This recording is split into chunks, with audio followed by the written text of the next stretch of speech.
We can all admire CMC member Alan Weaver of Weaver's Orchard and gardeners like Andy and Dot who master the art of growing fruit and bless the rest of us with nourishing delights.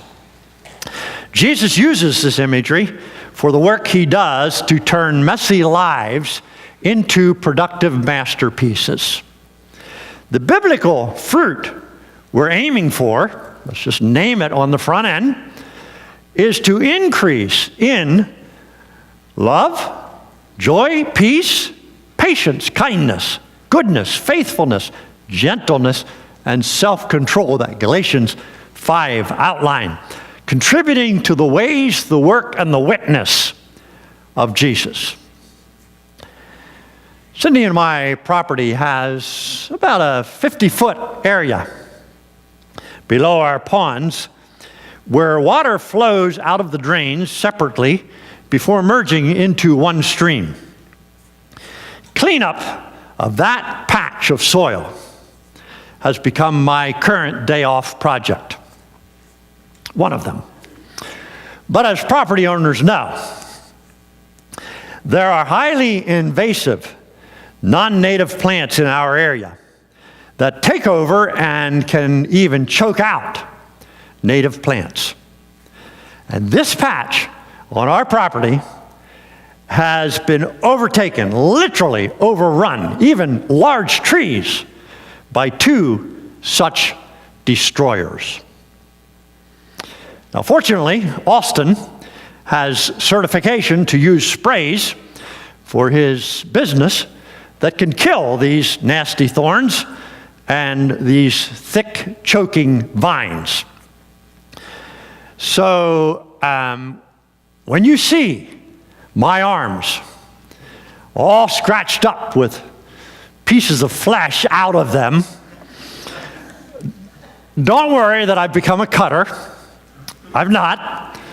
No, my day off includes tackling the enemy, ripping it out, cutting it down, and burning it is the goal. Our text today reveals that is how God looks on our lives. He loves our potential, but he grieves and works hard to transform how the enemy has damaged us. Now, fortunately for us, when we get tired of the chaos, the pain and the mess, the drama and the trauma that will dominate all that should be good about life, God has given us Jesus and his body, the church, to partner with our desire to begin the cleanup work. But cleanup only happens as we cooperate. It is dependent upon our ongoing, repetitive invitation to the Holy Spirit. It requires ongoing yielding to the work of Christ that Christ wants to do in us to redeem us into healthy, productive members of his body and his work. I have a fond memory as a young teenager bow hunting with my dad on a Clinton County property that had obviously once been well cared for as an orchard, stone walls around it, etc., but had long been neglected to become a wild, unkempt cluster of overgrown briars and deformed trees. The result was a bunch of wormy, severely distorted apples. Now, the deer didn't seem to mind, but we humans have higher standards than that. Unless we're making cider, then maybe some worms, well, I won't go there. Well, this is the picture that our Lord brings to mind for his disciples as he challenges them and us to grow up into productive followers who live for him and whose lives and words witness of him. Now, we know from the gospel record that, like many of us, it took the disciples a while to recognize themselves in this analogy From arguments of who was the greatest, to Judas stealing from the common pot as the treasure, to Peter taking his eyes off Jesus, their lives needed pruning to achieve kingdom influence. So let's get real. When our personal stories are told, it will include our slowness to cooperate with God, letting him trim and prune. The question is whether the testimony will include the evidence that we got there to invite to work. So today's question is this: is anger, lust, self-centeredness, and greed, and the other sins that are so close, are they being trimmed away and pruned? Or do our lives yet resemble a wild, overgrown mess? In our final 301 discipleship class this morning, we reviewed the reality that here at CMC, it's generally in small groups that we tell the stories of the attitudes and the behaviors that God has redeemed out of us, or where we yet need prayer and accountability to conquer these realities. I wonder, how high would the pile reach were we to stack up here at the front of the sanctuary discarded pieces of our sins? Reach the top of the benches?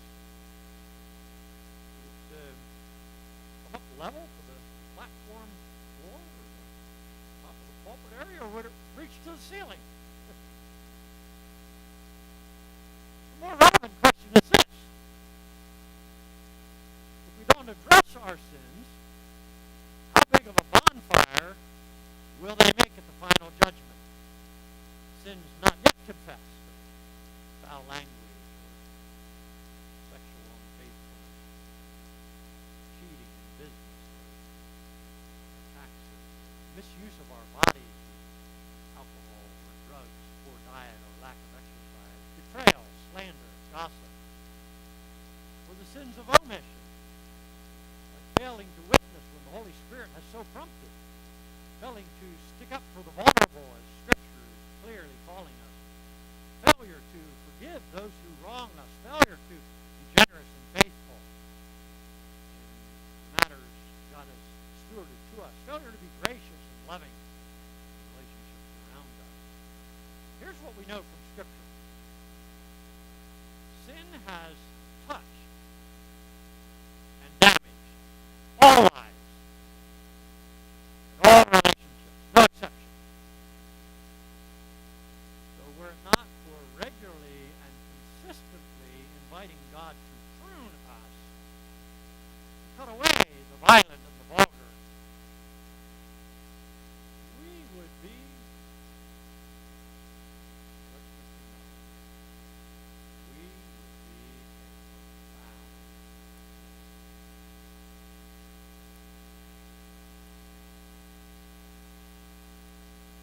One of the reasons this pile of discarded habits and actions would be so high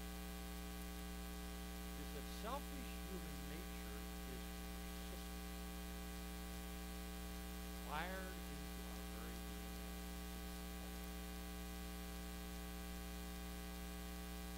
Several years ago, I planted a persimmon tree.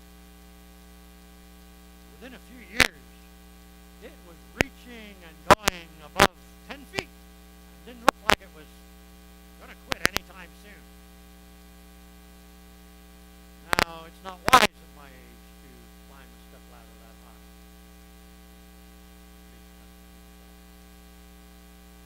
So I asked Andy how to prune a tree, keep it at something more like 8 feet. And originally it seemed quite simple. I trimmed the main stem at 8 feet. I shaped a few branches and I admired my work. Guess what happened? It didn't take long at the tree sent out half a dozen shoots, all reaching for the sky. And the top branches, well, now the top branches, because of having cut off the top, that when I trimmed off the top, the branches were like this. The new growth on the end of those branches were pointing upward.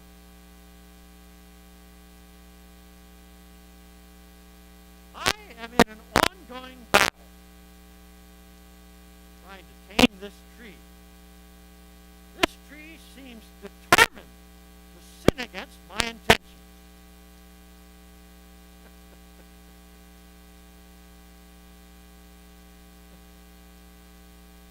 Isn't that exactly how God must feel about us? Isn't it how we feel about ourselves? Trying to come to our habit.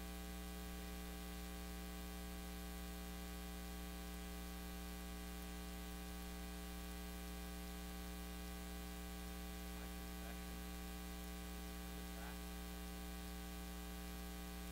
that only defines is fighting.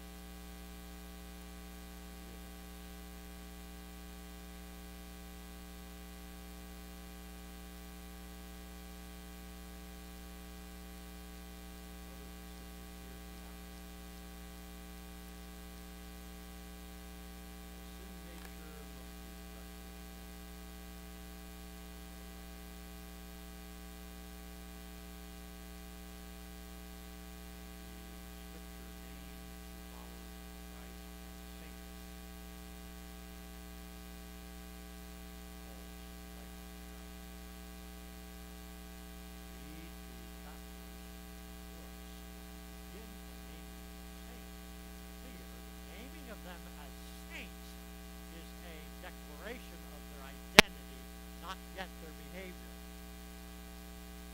But after Paul declares, for instance, the Corinth church as saints, he goes on to write chapter after chapter about the areas that yet need pruning and training. So as followers of Jesus, our identity is saints. We are saints. That's the declaration of Jesus. The declaration of the Word of God for every follower of Jesus. We're saints. Especially not ones who live up very well, not all the time, to our identity. That's the work of sanctification. Occupy us. Pure holiness will only be fully achieved on the other side of the world. The question is, have we given up the fight, or are we still in it? That's the only real question. Have we given up the fight, or are we still in it? This fight. If we're still in it, we're calling on God's Holy Spirit to help us better manage life towards wholeness. Or are we letting the sin nature manage us without confession, without accountability?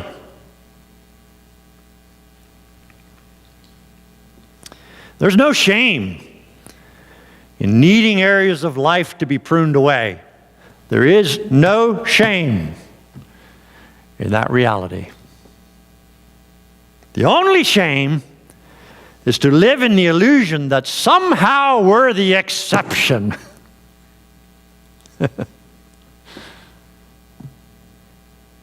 Staying in the fight will bear good fruit. Maybe not always perfect fruit, but good fruit. And the more we call on the Holy Spirit and we make ourselves accountable to trustworthy people, the more God favors us with abundant fruit. It's forfeiting the fight that gets us in trouble.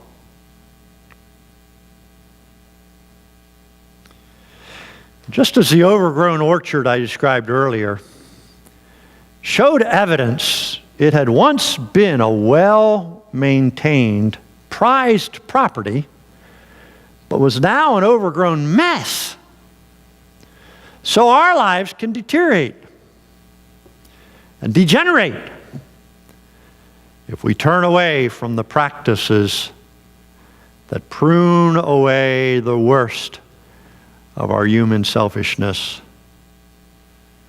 Practices of prayer and confession, time in the Word, time set apart for worship, investing and involvement in the mission and ministry of God with the people of God.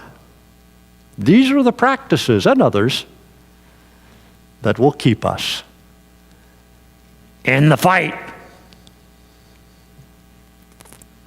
And the good news in our text is that when we welcome God into our lives or welcome Him back, applied to a specific area, He has creative capacity to cut away the unproductive, to prune and shape, to nurture and form us into healthy, productive living. The final point of our text notes that no matter how healthy we are, when we don't stay connected to Jesus, we lose our life-giving potential quickly. And I witnessed this truth, the truth of this analogy, when a month ago I decided I wanted to be able to stand at our main floor window and be able to look out over the valley and see the beauty of the farmland, which meant that there was about 4 trees that some of the lower branches needed to be trimmed off. There was nothing wrong with these branches. They were healthy.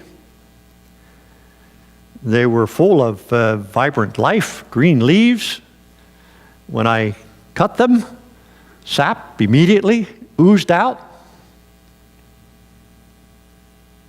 I could see no evidence of disease. I knew, because of how